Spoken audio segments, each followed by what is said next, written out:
Hello നമസ്കാരം, രഞ്ജിത്ത്.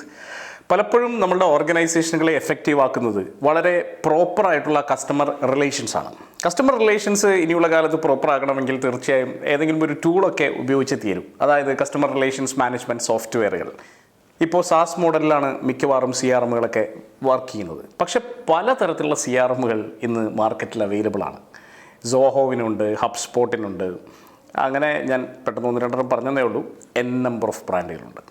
ഏത് CRM ആണ് നിങ്ങൾക്ക് ഏറ്റവും അധികം ഉപകാരപ്രദമാവുക എന്ന് സെലക്ട് ചെയ്യുന്നത് തന്നെ വലിയൊരു ചടങ്ങാണ്. സത്യം പറഞ്ഞാൽ CRMകൾ ഇംപ്ലിമെൻറ്റ് ചെയ്ത് കൊടുക്കുക എന്നുള്ളത് നമ്മളുടെ ഒരു റെസ്പോൺസിബിലിറ്റിയാണ്, നമ്മളുടെ സർവീസാണ്.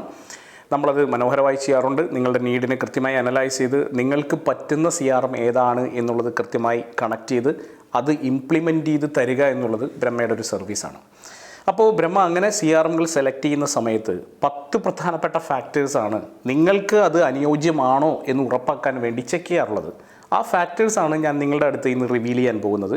CRMകൾ സെലക്ട് ചെയ്യുമ്പോൾ ശ്രദ്ധിക്കേണ്ട 10 കാര്യങ്ങൾ. ആദ്യത്തെ പോയിൻ്റ് ഈസ് ഓഫ് യൂസ് ആണ്. അതായത് ഏതെങ്കിലും ഒരു സാധനം നമ്മൾ മേടിക്കുമ്പോൾ അത് ഉപയോഗിക്കാൻ നമുക്ക് പറ്റുന്നതാണോ, എളുപ്പമാണോ എന്നൊക്കെ ഉറപ്പ് വരുത്തേണ്ടതുണ്ട്. ഇനിയിപ്പോൾ നിങ്ങളൊരു വാഷിംഗ് മെഷീൻ മേടിക്കുകയാണെങ്കിൽ പോലും ചിലപ്പോൾ ഈവൺ ഒരു AC മേടിക്കുമ്പോൾ എനിക്ക് തന്നെ ഫീൽ ചെയ്തിട്ടുണ്ട്. എൻ്റെ വീട്ടിൽ 4 മുറികളിലുള്ളത് 4 തരത്തിലുള്ള ACകളാണ്. അതിൽ 2 ACകൾ നമ്മൾ ശ്രദ്ധിച്ചിട്ടൊന്നുമല്ല, നമ്മൾ ആ സമയത്ത് ചിലപ്പോൾ എന്തെങ്കിലും ഒരു ഓഫറൊക്കെ കിട്ടുമ്പോൾ മേടിക്കുന്നതാണ്. പക്ഷേ 2 ACകൾ അതിൻ്റെ റിമോട്ടിലൊക്കെ ഭയങ്കര ഈസിയാണ് യൂസ് ചെയ്യാൻ. 2 വലിയ ബുദ്ധിമുട്ടാണ്. നമുക്ക് മനസ്സിലാവില്ല ഇതിൽ ടെമ്പറേച്ചർ മാറിയോ അല്ലെങ്കിൽ വേറെ മോഡായോ ഒന്നും മനസ്സിലാവില്ല. അതായത് ഈസി ടു യൂസ് അല്ല. പലപ്പോഴും ഇൻ്റർഫേസുകൾ വളരെ എളുപ്പത്തിൽ മനസ്സിലാക്കാൻ പറ്റുന്ന തരത്തിൽ ബട്ടണുകൾ അല്ലെങ്കിൽ നാവിഗേഷൻ രീതികൾ ഇതൊക്കെ നമുക്ക് പെട്ടെന്ന് മനസ്സിലാവുന്ന തരത്തിലേക്ക് കാണിക്കുന്ന CRM ആണ് നമ്മൾ ചൂസ് ചെയ്യേണ്ടത്. അല്ലെങ്കിൽ ആരും ഇത് ഉപയോഗിക്കാൻ തയ്യാറാവില്ല. ഇതാണ് ആദ്യത്തെ പോയിൻ്റ്. രണ്ടാമത്തെ പോയിൻ്റ് കസ്റ്റമൈസേഷൻ ആൻഡ് സ്കെയിലബിലിറ്റിയാണ്. കസ്റ്റമൈസേഷൻ എന്ന് പറയുമ്പോൾ നമ്മളുടെ റിക്വയർമെൻറ്റ്സ് ഡിഫറെൻ്റ് ആയിരിക്കാം. റിക്വയർമെൻറ്റ്സ് എന്ന് പറയുമ്പോൾ ഫോർ എക്സാമ്പിൾ CRM ആണെങ്കിൽ ഇപ്പോൾ ചില ആളുകളെ സംബന്ധിച്ചിടത്തോളം ആരൊക്കെ ഫോണുകൾ എടുക്കുന്നു, ഈ ഫോണിൽ എത്ര നേരം സംസാരിക്കുന്നു, എന്താണ് സംസാരിച്ചത്, ഇതൊക്കെ അറിയണമായിരിക്കും. അതായത് ചിലപ്പോൾ കോൾ റെക്കോർഡിംഗ് ആവശ്യമായിരിക്കും, കോളിൻ്റെ ഡ്യൂറേഷൻ ആവശ്യമായിരിക്കും, അതിൽ നമ്മൾ ഉപയോഗിച്ചിട്ടുള്ള കീവേഡുകൾ ട്രാക്ക് ചെയ്യേണ്ടത് ആവശ്യമായിരിക്കും. അങ്ങനെ പല ആവശ്യങ്ങളുണ്ടാകാം. അത്രയും ഡീറ്റെയിൽഡ് ആയിട്ട് പോകേണ്ട ഒരു ഓർഗനൈസേഷന് വേണ്ട ഒരു CRM ആയിരിക്കണമെന്നില്ല മറ്റൊരു ഓർഗനൈസേഷൻ ആവശ്യമുള്ളത്. ഇപ്പോൾ ഞങ്ങളെയൊക്കെ സംബന്ധിച്ചിടത്തോളം ഇപ്പോൾ ഒരു സർവീസ് ഓർഗനൈസേഷനൊക്കെ ചിലപ്പോൾ കൂടുതലും ഒരു പൈപ്പ് ലൈൻ മാനേജ്മെൻറ്റ് അല്ലെങ്കിൽ ഒരു ഫണൽ മാനേജ്മെൻ്റ് ഒക്കെ ആയിരിക്കും കൂടുതൽ ആവശ്യമായിട്ട് വരുന്നത്. അങ്ങനെയാണെങ്കിൽ അത് ഏറ്റവും നന്നായിട്ട് ഡെപ്പിക്റ്റ് ചെയ്യുന്ന ഒരു CRM ആയിരിക്കും നമുക്ക് ആവശ്യമുള്ളത്. അപ്പോൾ ഏത് ഭാഗത്താണ് CRMൽ ത്രസ്റ്റ് കൂടുതൽ കൊടുക്കേണ്ടത്, നമ്മളുടെ ആവശ്യങ്ങൾക്കനുസരിച്ച് അതിനെ കസ്റ്റമൈസ് ചെയ്യാൻ സാധിക്കുമോ എന്നുള്ളത് വളരെ പ്രധാനപ്പെട്ട ഒരു കാര്യമാണ്. മറ്റൊന്ന് സ്കെയിലബിലിറ്റിയാണ്. സ്കെയിലബിലിറ്റി എന്ന് പറയുന്നത് നമ്മളിപ്പോൾ ചിലപ്പോൾ ഒരു 5 യൂസേഴ്സിന് വേണ്ടിയിട്ടായിരിക്കും നമ്മളിപ്പോൾ ഉപയോഗിക്കുന്നത്. ചിലപ്പോൾ ഒരു 10 പേര് മാത്രമുള്ള ഓർഗനൈസേഷനാണ് 5 യൂസേഴ്സ് CRM ഉപയോഗിക്കുന്നുള്ളൂ. 5 പേർക്ക് മതി. നാളെ ചിലപ്പോൾ ഇത് 20 ആവാം, 50 ആകാം. ആ സമയത്തും നമുക്ക് ഇതേ CRM തന്നെ ഉപയോഗിക്കാൻ സാധിക്കുമോ? സ്കെയിലബിൾ ആയിട്ടുള്ള ഒരു CRM ആണോ? അതിന് ഡിഫറൻ്റ് ആയിട്ടുള്ള പ്ലാൻസ് ഉണ്ടോ എന്നുള്ളതൊക്കെ കൃത്യമായി നോക്കണം. അല്ലെങ്കിൽ നമ്മൾ ഇടയിൽ വെച്ച് ഒരു പക്ഷേ സ്റ്റക്കായി പോകാൻ സാധ്യതയുണ്ട്. അപ്പോൾ കസ്റ്റമൈസേഷനും സ്കെയിലബിലിറ്റിയും രണ്ടാമത്തെ വളരെ ഇമ്പോർട്ടൻ്റ് ആയിട്ടുള്ള പോയിൻ്റാണ്.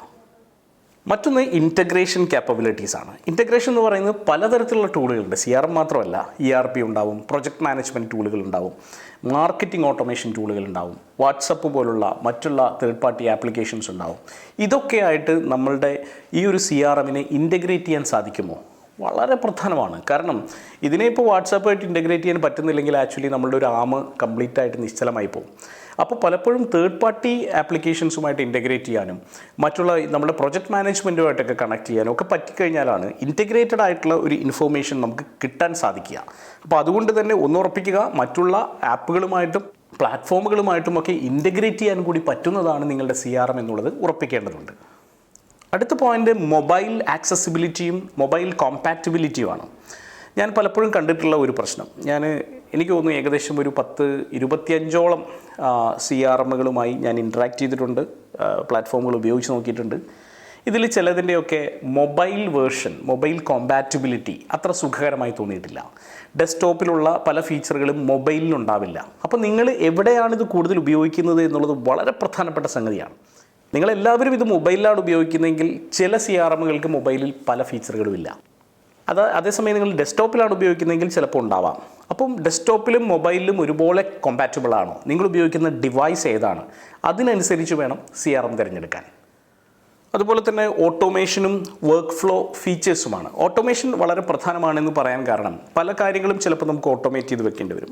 ഒരു ചെറിയ എക്സാമ്പിൾ മാത്രം പറയാം. ഇമെയിൽ ഓട്ടോമേഷൻ്റെ കാര്യത്തിൽ ഇപ്പോൾ ഇമെയിൽ സ്ഥിരമായി നമുക്ക് ഇമെയിൽ അയക്കണം എന്ന് വിചാരിച്ചോളൂ. നമുക്കൊരു എൻക്വയറി വരികയാണ്. ഒരു ഫണൽ സിസ്റ്റം നമ്മൾ പോകുന്ന സമയത്ത് നമുക്കൊരു ക്ലിക്കിലൂടെ നമുക്കൊരു എൻക്വയറി വരുന്നു. പിന്നീട് അത് ലൂസാവുന്നു. പക്ഷേ അദ്ദേഹത്തെ ഫോളോ അപ്പ് ചെയ്യാനും ഓർമ്മിപ്പിക്കാനുമായിട്ട് നമ്മൾ ഇമെയിൽസ് സെറ്റ് ചെയ്യാണ് ടെംപ്ലേറ്റ് ചെയ്തിട്ട് ഒരു വർഷത്തേക്ക് വേണമെങ്കിൽ നിങ്ങൾക്ക് ഇമെയിൽസ് അയച്ചുകൊണ്ടിരിക്കാം ഓട്ടോമേറ്റഡ് ആയിട്ട്. നമുക്ക് ഏകദേശം ഒരു 25 ഡിഫറെൻറ്റ് തരത്തിലുള്ള ഇമെയിലുകൾ ഉണ്ടെന്ന് വിചാരിച്ചോളൂ, ടെംപ്ലേറ്റ്സ്. അപ്പോൾ ഏറ്റവും ആദ്യം അയക്കുന്നത് ഒരു പ്രത്യേക തരത്തിലായിരിക്കും.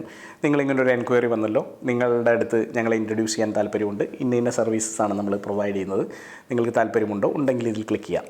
അയാൾ മൈൻഡ് ചെയ്യുന്നില്ല. അപ്പോൾ അടുത്തൊരു മെയിൽ അയക്കുന്നത്, അത് നിങ്ങൾക്ക് ഞാനൊരു മെയിൽ അയച്ചിരുന്നു, കണ്ടിട്ടുണ്ടാവില്ല ഒരു പക്ഷേ, നിങ്ങളെ ഒന്നുകൂടി ഓർമ്മിപ്പിക്കാൻ വേണ്ടിയാണ് അയക്കുന്നത്. തീർച്ചയായിട്ടും നിങ്ങൾക്ക് ഒരുപാട് യൂസ്ഫുൾ ആയിട്ടുള്ളൊരു സംഭവമാണ് എന്നൊക്കെ പറഞ്ഞ് കുറച്ചുകൂടിയും പുള്ളിയെ ഒന്ന് പ്രലോഭിപ്പിക്കുന്ന തരത്തിൽ ഒരു 4 മെയിലൊക്കെ അങ്ങനെ കൂടുതൽ പ്രലോഭനങ്ങൾ കൊടുത്ത് അയച്ചതിന് ശേഷം വീണ്ടും അയാളെ ഒന്ന് ചെറുതായിട്ടൊന്ന് ചിലപ്പോൾ ഒന്ന് ദേഷ്യപ്പെടുത്തുന്ന തരത്തിൽ ചെറിയ വാക്കുകളൊക്കെ ഉപയോഗിച്ചിട്ട് എന്തുകൊണ്ടാണ് നിങ്ങൾ പ്രതികരിക്കാത്തത്, നിങ്ങൾക്ക് ഇത്തരത്തിൽ സെൽഫ് മോട്ടിവേറ്റഡ് ആയിട്ട് ഗ്രോ ചെയ്യുന്നതിൽ താല്പര്യമില്ലേ, മറ്റുള്ളവരൊക്കെ ഗ്രോ ചെയ്യുന്നത് നിങ്ങൾ കണ്ടില്ലേ എന്നൊക്കെ പറയുന്ന തരത്തിലേക്ക് അങ്ങനെ ഒരു 20ഓളം 25ഓളം ടെംപ്ലേറ്റ്സ് ഉപയോഗിച്ച് ഒരാളെ കൊണ്ട് ഒരു product end of the day വാങ്ങിപ്പിക്കുന്ന തരത്തിലേക്ക് വേണമെങ്കിൽ നമുക്ക് ഓട്ടോമേറ്റഡ് ആയിട്ട് സെറ്റ് ചെയ്യാം. അപ്പോൾ ഇതൊരു സാധ്യതയാണ്. എല്ലാത്തിലും പറ്റണമെന്നില്ല. ഇമെയിലിന് വേണ്ടി സെപ്പറേറ്റ് ആയിട്ടുള്ള ഇപ്പം മെയിൽ ചിമ്പ് പോലുള്ള ആപ്ലിക്കേഷൻസ് ഉണ്ട് പുറത്ത്, അതുമായിട്ട് ഇൻ്റഗ്രേറ്റ് ചെയ്യാൻ പറ്റിയാൽ മതി. ചിലതിനകത്ത് ഇൻബിൽട്ടായിട്ട് തന്നെ ഈ ഇമെയിൽ ആപ്ലിക്കേഷൻസ് ഉണ്ടാവും, അതും പോസിബിലിറ്റിയാണ്. അടുത്ത പോയിന്റ് ഡാറ്റ സെക്യൂരിറ്റി ആണ്. ഡാറ്റ സെക്യൂരിറ്റി വളരെ പ്രധാനമാണ്. നമുക്കറിയാം നമ്മുടെ ഏറ്റവും പ്രധാനപ്പെട്ട ഡാറ്റ ആയിരിക്കും CRM ഡീൽ ചെയ്യുന്നത്. നമ്മളുടെ ഏറ്റവും പ്രധാനപ്പെട്ട ക്ലയൻസിൻ്റെ അസറ്റിൻ്റെ 10,000, 20,000, 30,000 ഒക്കെ വരുന്ന ക്ലയൻറ്റ് ലിസ്റ്റായിരിക്കും ഒരു പക്ഷേ നമ്മുടെ കയ്യിലുണ്ടാവുക. അത് സെക്യൂർഡായി സൂക്ഷിക്കുക എന്നുള്ളത് വളരെ പ്രധാനമാണ്. അപ്പോൾ അതുകൊണ്ട് തന്നെ വളരെ ഒത്തൻറ്റിക് ആയിട്ടുള്ള പ്ലാറ്റ്ഫോമുകൾ ചൂസ് ചെയ്യുക എന്നുള്ളത് വളരെ പ്രധാനമാണ്. അല്ലെങ്കിൽ നിങ്ങളുടെ ഡാറ്റ ചോരും എന്നുള്ളതിൽ യാതൊരു സംശയവുമില്ല. അപ്പോൾ അതുകൊണ്ട് ഡാറ്റ സെക്യൂരിറ്റി ഉറപ്പാക്കുന്ന പ്ലാറ്റ്ഫോംസ് തന്നെയാണോ, ഇതിൻ്റെ സെർവറുകൾ എവിടെയാണ്, ഇങ്ങനെയുള്ള കാര്യങ്ങളൊക്കെ വളരെ പ്രധാനമാണ്. അതും കൂടി ആലോചിച്ചിട്ട് വേണം നിങ്ങൾ CRM തിരഞ്ഞെടുക്കാൻ. അടുത്തത് അനലിറ്റിക് ടൂൾസ് ആണ്. ഇപ്പോൾ നമുക്കൊരു ഡാഷ്ബോർഡ് എന്ന് പറയുന്ന ഒരു കോൺസെപ്റ്റ് ഉണ്ടാവും. ഡാഷ്ബോർഡ് പലപ്പോഴും കസ്റ്റമൈസബിൾ ആയിരിക്കും. അതായത് നമുക്ക് വേണ്ട റിപ്പോർട്ടുകൾ ഏതാണെന്ന് സെലക്ട് ചെയ്ത് കഴിഞ്ഞാൽ അതിനനുസരിച്ച് അനലിറ്റിക്സ് വരുന്ന തരത്തിൽ. അപ്പോൾ ഗ്രാഫിക്കലായിട്ടുള്ള അനലിറ്റിക്സ് ഒക്കെ ഉപയോഗിക്കാൻ പറ്റുന്ന പൈ ചാർട്ടുകൾ, ബാർ ചാർട്ടുകൾ, ബ്രോക്കൺ ലൈൻ ഗ്രാഫുകൾ, സ്പൈഡർ വെബ് ഗ്രാഫുകൾ, ഇങ്ങനെ പലതരത്തിൽ ഗ്രാഫുകൾ വരുന്ന തരത്തിലുള്ള CRMകളുണ്ട്. അപ്പോൾ അത് നമുക്ക് പെട്ടെന്ന് മനസ്സിലാക്കാൻ പറ്റും. പെട്ടെന്ന് ഒരു ചാർട്ടൊക്കെ വരുമ്പോൾ നമുക്ക് പെട്ടെന്ന് അനലിറ്റിക്സ് മനസ്സിലാക്കാൻ എളുപ്പമാണ്. അതല്ലാത്ത CRMകളുണ്ട്. അപ്പോൾ ചിലതിൽ വളരെ ഭംഗിയായിട്ട് ഇത് ഡെപിക്റ്റ് ചെയ്തിട്ടുണ്ടാവും. അനലിറ്റിക്സ് വളരെ ഭംഗിയായിരിക്കും, ഡാഷ്ബോർഡ്സ് വളരെ ഈസി ടു കമ്മ്യൂണിക്കേറ്റ് ആയിരിക്കും. അങ്ങനെയുള്ള CRMകൾ സെലക്ട് ചെയ്യണം എന്നുള്ളതാണ് എൻ്റെ അഭിപ്രായം. അതുപോലെ അതിൻ്റെ കോസ്റ്റ് വലിയൊരു ഫാക്ടറാണ്. പലപ്പോഴും പ്രൈസിങ് പ്ലാൻ ആനുവൽ സബ്സ്ക്രിപ്ഷനാണ് സാധാരണ ഈ SaaS പ്ലാറ്റ്ഫോംസിലൊക്കെ ഉണ്ടാവുക. മന്ത്ലി സബ്സ്ക്രിപ്ഷൻസ് ഉണ്ടാവും. പലരും ഒരു ട്രയലിന് വേണ്ടിയിട്ട് നിങ്ങൾക്കൊരു പീരീഡ് തരും, ഇത് നിങ്ങൾക്ക് ഓക്കെ ആണോ എന്ന് മനസ്സിലാക്കുന്നതിന് വേണ്ടി. വേണമെങ്കിൽ ആ ട്രയൽ പീരീഡിൽ നിങ്ങൾക്ക് ഉപയോഗിച്ച് നോക്കാം. നിങ്ങൾ കംഫർട്ടബിൾ ആണെങ്കിൽ മാത്രം അത് എക്സ്റ്റെൻഡ് ചെയ്താൽ മതി ആക്ച്വലി. അപ്പോൾ അത്തരത്തിലുള്ള സംഭവങ്ങളുണ്ട്. പക്ഷേ വെറുതെ ഒരു ട്രയൽ ചെയ്ത് സമയം കളയേണ്ട കാര്യമില്ല. ഇപ്പം നമ്മളെപ്പോലുള്ള കൺസൾട്ടൻസിന് കൃത്യമായിട്ട് നിങ്ങളുടെ ഒരു നീഡ് മനസ്സിലാക്കാൻ സാധിച്ചാൽ, നമുക്ക് ഈ പറഞ്ഞ 10-25 പ്ലാറ്റ്ഫോമുകളുടെ പ്രത്യേകതകൾ അറിയാവുന്നതുകൊണ്ട് ഏതൊക്കെ ആയിരിക്കും നിങ്ങൾക്ക് ഏറ്റവും സ്യൂട്ടബിൾ ആവുക എന്നൊക്കെ വളരെ ഈസി ആയിട്ട് പറഞ്ഞ് തരാൻ സാധിക്കും. അതുപോലെ ഡിഫറെൻറ്റ് കോസ്റ്റാണ് പലതിനും. ഇപ്പോൾ ഒരു പെർ പേഴ്സണാണ് അവർ പെർ മന്ത് ചാർജ് ചെയ്യുന്നത്. അപ്പോൾ അതുകൊണ്ട് ചില കേസസിൽ ചിലപ്പോൾ 2 പേര് മാത്രം യൂസ് ചെയ്താൽ മതിയായിരിക്കും, ബാക്കിയുള്ളവരുമായിട്ട് കോർഡിനേറ്റ് ചെയ്ത്. ചില കേസസിൽ എല്ലാവരും ചിലപ്പോൾ യൂസ് ചെയ്യേണ്ട ആവശ്യകതയും വരാം. അത് ഡിപ്പെൻഡിങ് ഓൺ നിങ്ങളുടെ ഒരു ബിസിനസ് നേച്ചറാണ്. അപ്പോൾ അതുകൊണ്ട് തന്നെ അതും തീരുമാനിക്കേണ്ടത് കൃത്യമായിട്ടുള്ള ഒരു അനാലിസിസിലൂടെയാണ്. അടുത്ത point customer support and training ആണ്. CRM പലതും കോംപ്ലിക്കേറ്റഡ് ആണ്, നമുക്കറിയാത്ത ഒരുപാട് ഫീച്ചേഴ്സ് അതിനകത്ത് ഉണ്ടാവും. അപ്പോൾ ഈ CRMൻ്റെ ഭാഗത്ത് നിന്ന് തന്നെ ഒരു ട്രെയിനിങ് ആക്ച്വലി പോസിബിൾ ആണ്. അവരൊരു ടീം ട്രെയിൻ ചെയ്യുന്നുണ്ടാവും. മിക്കവാറും എല്ലാം ഓൺലൈനിലാണ് ഇപ്പോൾ ട്രെയിൻ ചെയ്യുന്നത്. അപ്പം ചില ആളുകൾ നല്ല കസ്റ്റമർ സർവീസ് ഉള്ള ആളുകളുണ്ട്, ചില ആളുകൾ വിളിച്ചാൽ ഫോൺ എടുക്കാത്തവരുമുണ്ട്, ചാറ്റ് ബോട്ട് മാത്രം വെച്ച് ഡീൽ ചെയ്യുന്ന ആളുകളുമുണ്ട്. അപ്പോൾ ഇതിൽ ഏത് വേണമെന്നുള്ളത് സെലക്ട് ചെയ്യേണ്ടത് നമ്മളാണ്. അപ്പോൾ അതുകൊണ്ട് ഏറ്റവും കൂടുതൽ കസ്റ്റമർ സപ്പോർട്ട് കിട്ടുന്ന ആളുകളുടെ കൂടെ പോകണം എന്നുള്ളതാണ്. പക്ഷേ ഇതിന് മുമ്പുള്ള എല്ലാ പോയിന്റുകൾ കൂടി കൺസിഡർ ചെയ്തിട്ട് വേണം ഇതും കൂടി തീരുമാനിക്കാൻ. കസ്റ്റമർ സപ്പോർട്ട് മാത്രം ഉണ്ടായിട്ട് കാര്യമില്ല മറ്റുള്ള ഫീച്ചേഴ്സ് ഇല്ലെങ്കിൽ. അപ്പോൾ ഇതെല്ലാം കൂടി വേണം ഒരു തീരുമാനത്തിലേക്ക് എത്താൻ എന്നുള്ളത് വളരെ പ്രധാനമാണ്. ആൻഡ് ഫൈനലി, നിങ്ങൾക്ക് വേണമെങ്കിൽ സിമിലർ ആയിട്ടുള്ള ഇൻഡസ്ട്രിയിൽ മറ്റുള്ളവർ ഉപയോഗിക്കുന്ന സാധനങ്ങൾ ഏതാണെന്ന് കമ്പയർ ചെയ്യാം. അവരുടെ ഫീഡ്ബാക്കും റിവ്യൂവും ഒക്കെ എടുക്കാം. അതല്ലാതെ തന്നെ ആപ്പൊക്കെ ആണെങ്കിൽ അതിനകത്ത് തന്നെ ഇഷ്ടംപോലെ റിവ്യൂസ് നമുക്ക് കാണാം. ശരിയായിട്ടുള്ളതും ശരിയല്ലാത്തതുമായിട്ടുള്ള റിവ്യൂസൊക്കെ ഉണ്ടാവും. ഇപ്പോഴത്തെ കാലത്ത് ഒരുപാട് ഫേക്ക് റിവ്യൂസൊക്കെ എഴുതുന്നുണ്ട്. പക്ഷേ എങ്കിൽ പോലും കൃത്യമായിട്ട് അതും കൂടി ഒന്ന് വായിച്ച് നോക്കിയതിന് ശേഷം വേണം ആക്ച്വലി ഒരെണ്ണം തിരഞ്ഞെടുക്കാനായിട്ട്.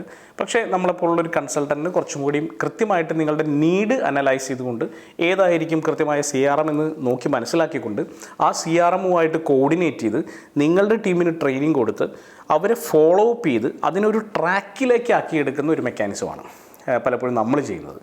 കാരണം എന്താ വെച്ചാൽ നമ്മൾ ഏത് CRM വേണമെങ്കിൽ നമുക്കിപ്പോൾ ഈ നിമിഷത്തിൽ വേണമെങ്കിൽ സെർച്ച് ചെയ്ത് വേണമെങ്കിൽ ഇൻസ്റ്റാൾ ചെയ്യാവുന്നതേ ഉള്ളൂ. പക്ഷേ അതിലേക്ക് ആളുകളെ കൊണ്ടുവരിക, ടീമിനെ കൊണ്ടുവരിക എന്നുള്ളതാണ് ഏറ്റവും റിയൽ ആയിട്ടുള്ള ഫാക്ടർ. അതൊരു പ്രാക്ടിക്കൽ പ്രശ്നം തന്നെയാണ്. കാരണം ടീം അതുമായിട്ട് ഫെമിലിയർ ആവണം, ഇഴുകിച്ചേരണം. അതുകൊണ്ട് മെച്ചമുണ്ട് എന്ന് അവർക്ക് ബോധ്യപ്പെടണം, നമുക്ക് ബോധ്യപ്പെടണം. അതുപയോഗിച്ച് അനാലിസിസുകളും തീരുമാനങ്ങളും എടുക്കുന്ന രീതിയിലേക്ക് നമ്മൾ വരണം. അപ്പോഴാണ് ശരിക്കും CRM ഇംപ്ലിമെൻറ്റഡ് ആയി എന്ന് പറയാൻ സാധിക്കുക. അപ്പോൾ അതുകൊണ്ട് തന്നെ ഒരു CRM വളരെ ഇമ്പോർട്ടൻ്റ് ആണ്. ഇനി CRM ഇല്ലെങ്കിൽ മുന്നോട്ട് പോകാൻ പറ്റില്ല എന്ന് തന്നെ വേണമെങ്കിൽ പറയാം. അപ്പോൾ CRM ഇംപ്ലിമെൻറ്റ് ചെയ്യുന്നുണ്ടെങ്കിൽ ഒരു കാരണവശാലും ഏതെങ്കിലും ഒരു CRMലേക്ക് എടുത്ത് ചാടരുത്. ഈ എല്ലാ ഫാക്ടേഴ്സും നോക്കിയിട്ട് മാത്രം ഒരു CRM സെലക്ട് ചെയ്യുക. All the best.